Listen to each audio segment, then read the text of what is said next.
Šajā sērijā jūs redzējāt, ka esam devušies uz Tenerifei tuvumā esošo Lagomēras salu, kas izceļas ar saviem brīnišķīgajiem dabas skatiem un vienīgo pasaulē svilpošanas valodu, ko ne tikai izmanto ikdienā salas iedzīvotāji, bet arī jau 20 gadus šo valodu māca skolās. Viena pudele, sarkana vīna. Rodrigo. Dzirdi?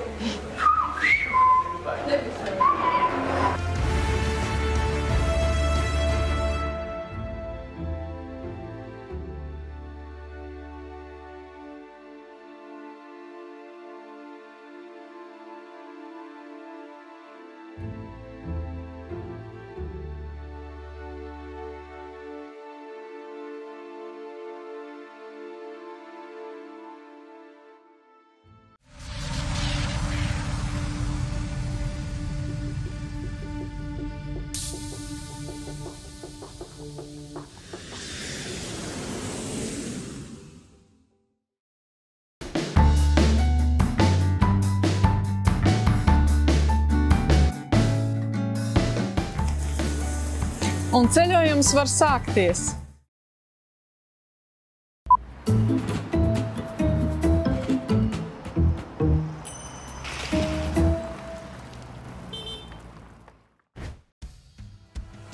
Pēduši pusdienas un noklausījušies svilpošanas paraugu demonstrējumos, lēnām dodamies tālāk uz salas vidieni, uz Nacionālo parku un mežu Garahaunai, kas no 1986. gada ir iekļauts UNESCO mantojuma sarakstā dēļ ļoti reti sastopamiem un īpašiem lauru un viršu kokiem.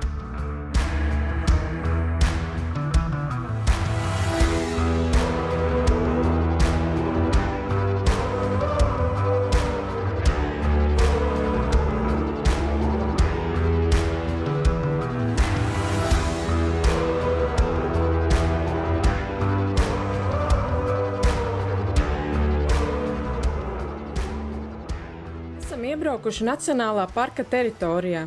Braucot tālāk, redzam, kā mainās augu valsts. Šeit var redzēt viršu un lauru kokus. Pēc zinātnieku pētījumiem mežs ir vismaz 2 miljonus gadu vecs, to spriež pēc pēdējā vulkāna izvirduma. Šī meža nosaukums ir Garahaunai. Viršu un lauru koki, kas šeit aug, nav vienkārši, bet gan īpaši un ļoti reti sastopami. Šādu meža tipu, kur aug virši un lauri, sauc par laursilva. Un tāds mežs bija klājis Eiropas dienvidus daudzus miljonus gadu atpakaļ. No turienes izzudis, bet saglabājies vien pāris vietās pasaulē – Madeiras salā, Azoru salās, Lapalmas salā, Tenerifes ziemeļos un šeit Lagomērā. Lagomēras mežs ir apvīts dažādām teikām, un vietējie iedzīvotāji ir pārliecināti par meža mistiskajiem tēliem, tāpēc, kad satumst, šeit tuvumā neviens nenāk.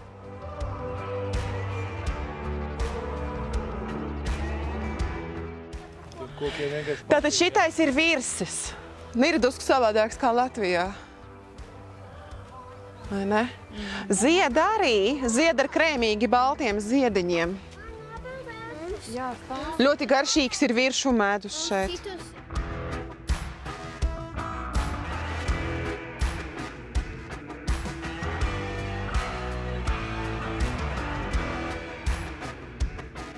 Nu, un tie otri koki ar lapiņām, nevis ar skujām, tie ir lauru koki. Sanāk tikai 2 koki viņiem te mežā, ja? Nē, jo tiem lauru koku ir dažādi veidi. Bet šitās lapas nav tās, kuras liek zupā un mērcē. Kā garšvielu izmanto šie citi lauri.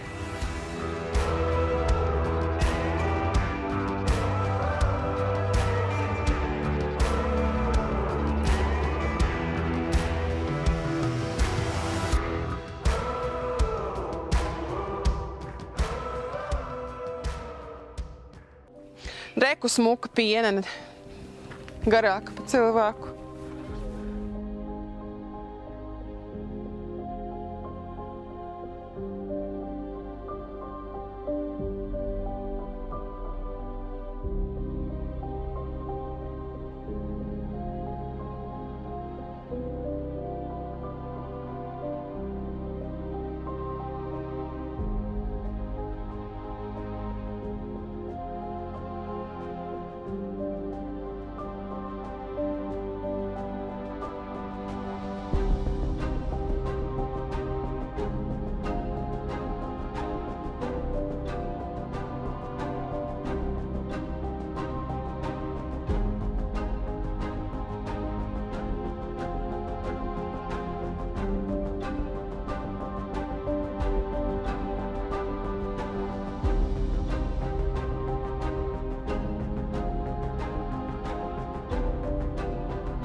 Šitais dzēriens ir Gomēras Viagra.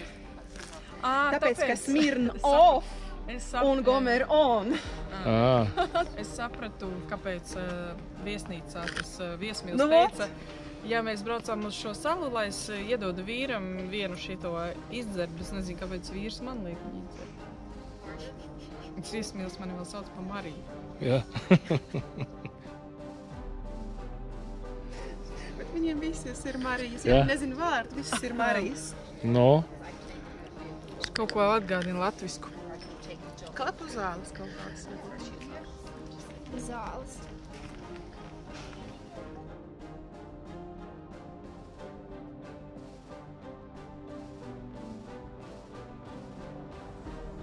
Tā kā līdz prāmim, kas vedīs mūs atpakaļ uz Tenerifi, ir vēl krietnes laiks, tad mūsu ceļš uz San Sebastiani ir ar lielām un garām apstāšanās pieturvietām, jo ik uz soļa paveras brīnišķīgi skati gan uz aizām, gan uz kalniem. Kā arī šajā reizē mums ir paveicies ar skaidro laiku, un mēs varam redzēt Tenerifes augstāko virsotni Teidi. Neskatoties uz nelielo iedzīvotāju skaitu, salā ir attīstīta infrastruktūra. Pat kalnos ir labi asfaltēti ceļi ar paplašinājumiem turistu autobusiem un speciālām pieturvietām pie apskates objektiem un panorāma skatu laukumiem. Kā reiz piestājām pie Los Roques klintīm, kas ir salas vizītkarte. Šīs klintis ir vulkāniskas izcelsmes, un katrs, kas piestāj šajā skatu laukumiņā, iegūst paskartes cienīgu bildi. Protams, ar vienu dienu pietiek, lai gūtu priekšstatu par šo salu, bet noteikti nepietiek, lai pilnībā to iepazītu. Noteikti salas labākais iepazīšanās veids būtu kāds trekinga maršruts, kur šajā salā ir iecīnīts turisma veids, bet to mēs atstāsim uz kādu citu reizi. Nu, lūk, jā, mēs atkal esam atgriezušies Lagomēras dienvidu pusē. Redz, te viss ir daudz sausāks. Un jo zemāk mēs brauksim, jo sausāks paliks. Līdz galvaspilsētai San Sebastianai mums ir apmēram 30 minūšu brauciens. Un pastāstīšu mazliet par San Sebastianas vēsturi. San Sebastianas vēsturē lielu lomu ieņem Beatrice Bobadilla un Kristofors Kolums. 14. un 15. gadsimtā Beatrice Bobadilla bija precējusies ar Lagomēras valdnieku, un pēc viņa nāves viņa sāka tā teikt skaldīt un valdīt, līdz ar to izsaucot daudzus nemierus.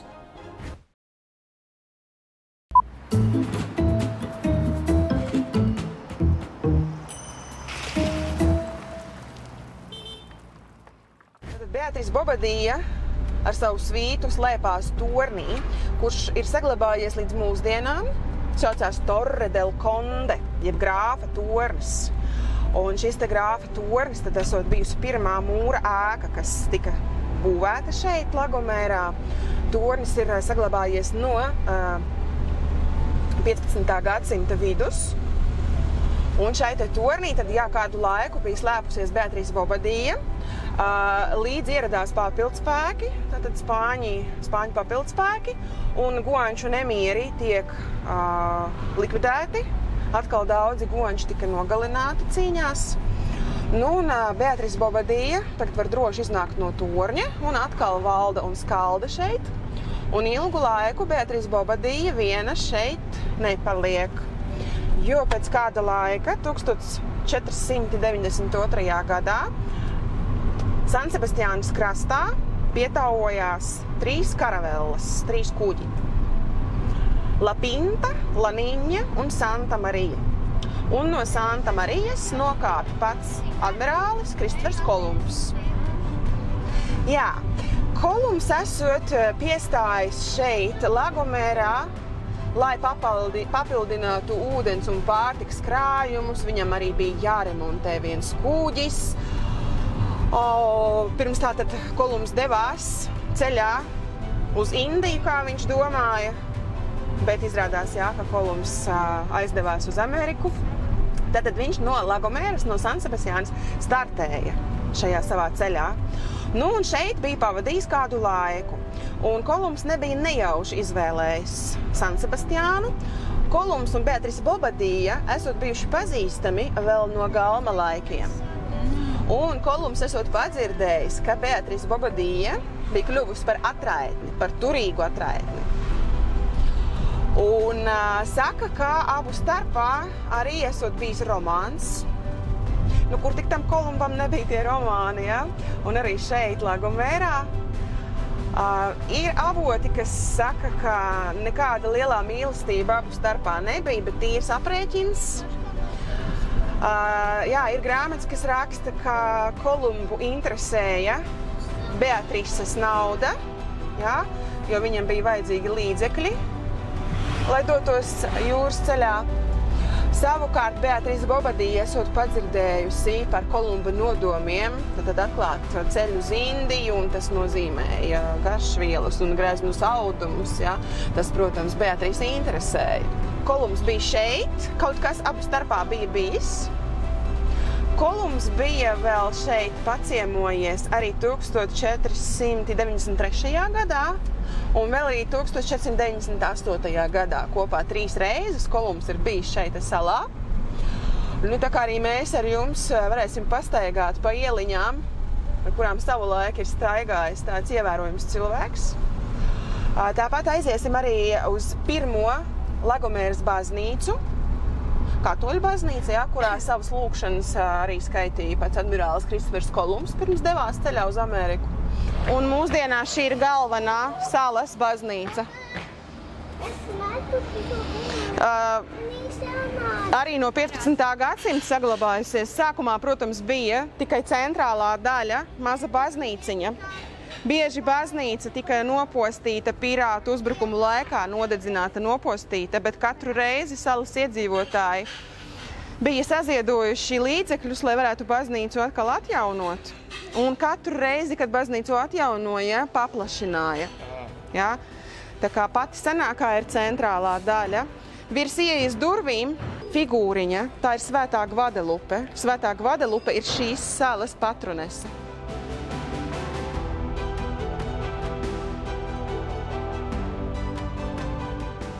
Mums ir piemineklis Kristoferam Kolumbam.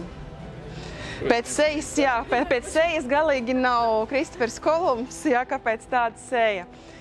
Tad Lagomēru apciemoja Spānijas karaļpāris, un viņi neatrada šeit Kolumba statuju. Kā tad tāds ievērojams cilvēks te bija bijis, un nav Kolumba pieminekļa. Un viņi bija pasūtījuši, lai šeit uztaisa Kolumba pieminekli. Mūsdienu mākslinieks attēlojas Kolumbu ir šādi ar šķību degunu, ko viņš skaidro tā, ka īstenībā neviens precīzus Kolumba sejas vaipstus nezina. Ja, ka ir dažādi zīmējumi, skices un atļaujas vaļu fantāzijai. Šeit mums ir rakstīts Dons Juans Karlos i Doņa Sofija. Tas bija iepriekšējais Spānijas karaļpāris, kuri bija šeit viesojušies. Un kāpēc tas piemineklis ir šeit? Jo šī ēka ir ēka, kurā kādu laiku esot dzīvojis Kristofers Kolumbs, uzturējies kādu laiku, un mājas pagalmā ir aka, no kuras tad viņš bija ņēmis ūdeni saviem ceļojumiem. Tie lielie koki tagad ir apcirpti, tie ir tie vēstures liecinieki, kuriem ir vismaz 500 gadu. Tad te pie šīs te mājas, grāfa mājas, kurā tad bija dzīvojis Praza vecākais, Praza jaunākais, Beatrice Bobadilla, arī kādu laiku Kristofers Kolumbs. Bet tās mājas tik maziņas? Jā, viņa maziņa augumā bija, 1,50 m, 1,60 m, jā.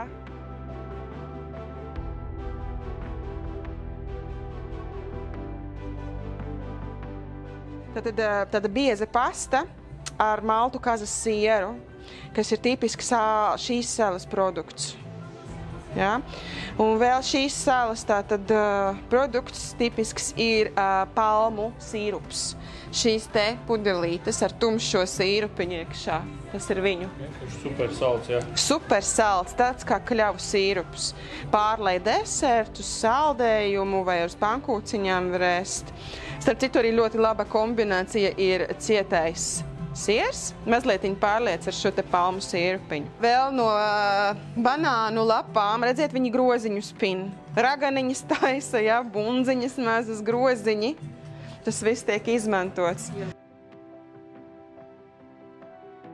Šito laikam tev sievai vajag nopirkt vēl, Kas ir? Tas ir tas gomerons, liķierītis, jā, tad viņu arī tipisks produkts.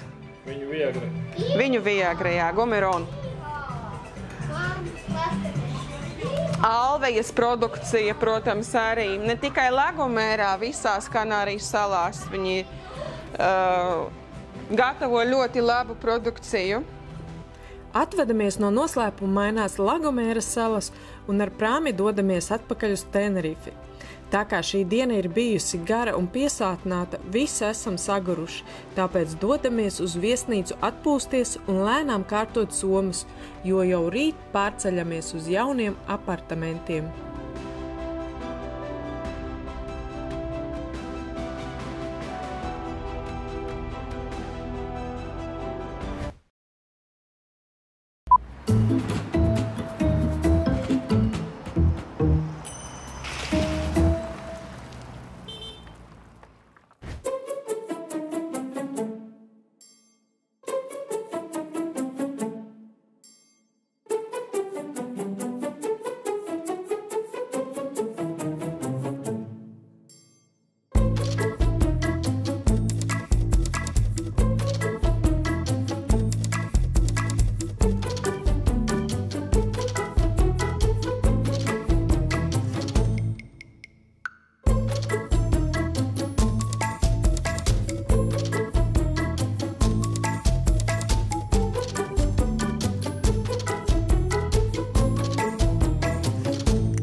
Šitas viss mums tagad ir jānes lejā uz mašīnu.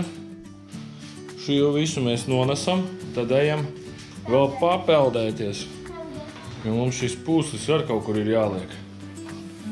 Vai nu jāatstāj baseinā, vai nu jālaiž ūdens ārā. To Rudīt pagaidām atstāja. Vēl aparatūras, visas somas šeit ir. Datori un kameras.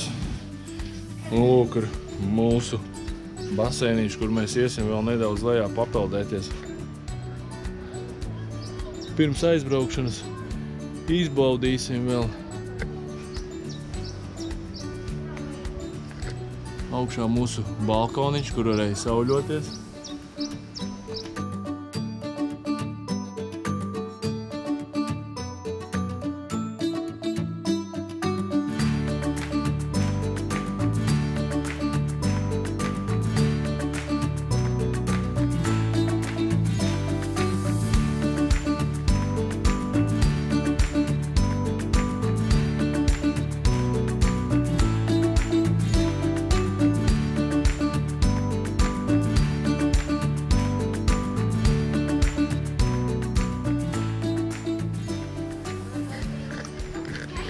Un lūk, tā tur tālāk viesnīca, tepat blakus arī 4 zvaigznēm diezgan tāda laba, bet tajā ir apmetušies Āfrikas bēgļi. Šie Āfrikas bēgļi katru dienu pietavojās kaut kur salas krastā, un viņus savāc, un valdība nogādās šeit uz šo viesnīcu 3 reizes dienā baro. Šeit viņi vienkārši tusējās, staigā apkārt, ielidojas ar dronu iekšā, spēlē futbolu, kaut ko atpūšās, staigā arī pa pilsētu.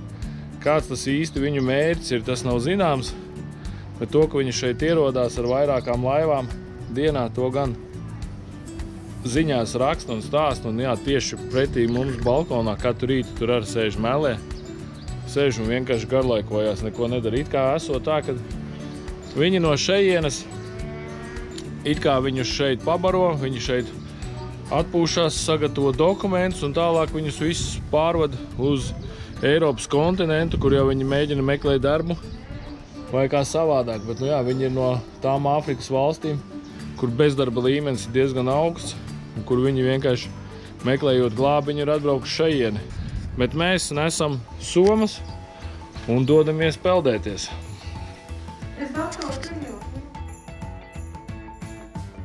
Tā kā mums šodien ir atvēlēta vēlā izrakstīšanās no viesnīcas, atlikušo laiku bērni neļauj izmantot nekam citam, kā tikai peldē baseinos, un mēs, protams, šoreiz viņiem nevaram nepiekrist.